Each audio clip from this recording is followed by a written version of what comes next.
Sa video ito ay isi-share ko sa inyo kung paano tayo bibili ng gold dito sa Quantum Metal. So doon sa mga hindi pa nakakaalam kung ano ang Quantum Metal, ay mas better na panoorin nyo yung business presentation dyan dito sa channel na ito. Kung makikita nyo, bumaba na yung gold, no? Bumaba yung gold. So sa ngayon, umabot na siya ng, tingnan natin dito sa QM Gold na application. Umabot na siya ng 85.138, no? Yan yung spot price niya ngayon sa market. So, open natin yung website natin. Mag-sign in lang tayo with email and password. Ayan. And then, punta lang tayo doon sa tatlong linya sa kanang bahagi sa upper right. I-click lang natin tong GAE and then purchase GAE. Bibili tayo ng 5x. Click lang natin yung GAE 5x.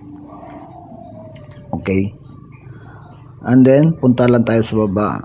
Maglagay lang tayo ng unit. 1 unit ang bibili natin. Tingnan natin kung magkano muna ang presyo, no? So, click lang natin ang direct bank in dyan sa payment method and then submit. So, makikita na natin ang per unit niya ay 1.4 mahigit, no? So, mag-purchase tayo ng dalawa. Tingnan natin kung magkano lalabas. Ilagay natin direct bank in, then submit.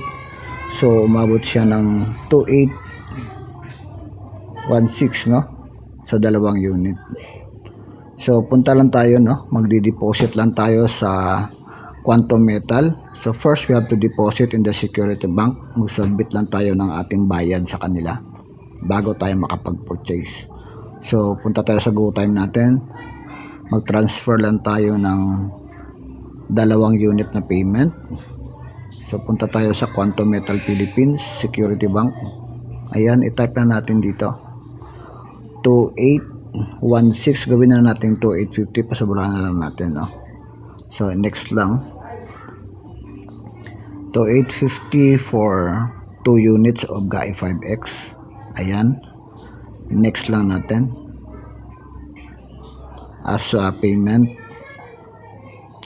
Ayan na, Quantum Metal Philippines Incorporated, nandyan yung kanyang security bank, no? Diyan tayo maghuhulog ng ating pera pag anytime na bumili tayo ng gold. So, mag-deposit muna tayo sa Quantum Metal Philippines. Ayan, tingnan natin, screenshot natin tong receipt. Ayan. Yan, kopyahin natin yan kasi yan ang i-attach natin doon pag bumili tayo ng gold. Screenshot na natin, balik tayo doon sa ating website, Quantum Metal website, and then refresh na natin, no? Balik tayo sa GAE and then purchase GAE 5x. Lagay lang natin dito sa baba 2 units, and then sa payment method direct bank in, and then submit. Pag submit natin ay i-attach natin sa pinakababa yung ating in-screenshot na resibo, patunay na nagbayad tayo ng para sa 2 units. I-click lang natin yung box, huwag natin kalimutan na i-check yung box na yan. And then dito sa pinakababa sa attachment, i-click lang natin yung please select file and then confirm, and then mapupunta tayo sa ating file. Tingnan natin yung screenshot natin muna. Ayan, yan yung ating proof of payment, no? Yan ang isasubmit natin doon sa attached file. Ayun, okay na, and then confirm. Click lang natin yung confirm. So, mag-antay lang tayo ng mga 2 to 3 days. Depende sa load ng mga nag-purchase ng gold. So, mag-antay lang natin pinakamatagal 3 araw bago itong ma-approve. So, i-print natin. Sa pinakababa may print. Tapos i-download. Print natin para makita natin yung ating gold certificate. Buksan natin. Ayan. Yan yung ating gold certificate. Patunay na tayo'y nag-purchase ng 2 unit ng GAE 5x. Ayan, binili natin siya sa buying price na 88.51, which is yan yung break even niya. No, so meron na tayong 2 units na naman na GAI 5X. No. So kung matitingnan natin dito sa previous na binili ko, no. Dito natin makikita yung ating pending transaction sa pending payment, pending transaction, ayan, lumabas siya dito. So mag-wait lang tayo rito, no, ng mga maximum 3 days para ito ma-approve. Ayan siya, pumasok na sa pending payment. Okay? Ayan.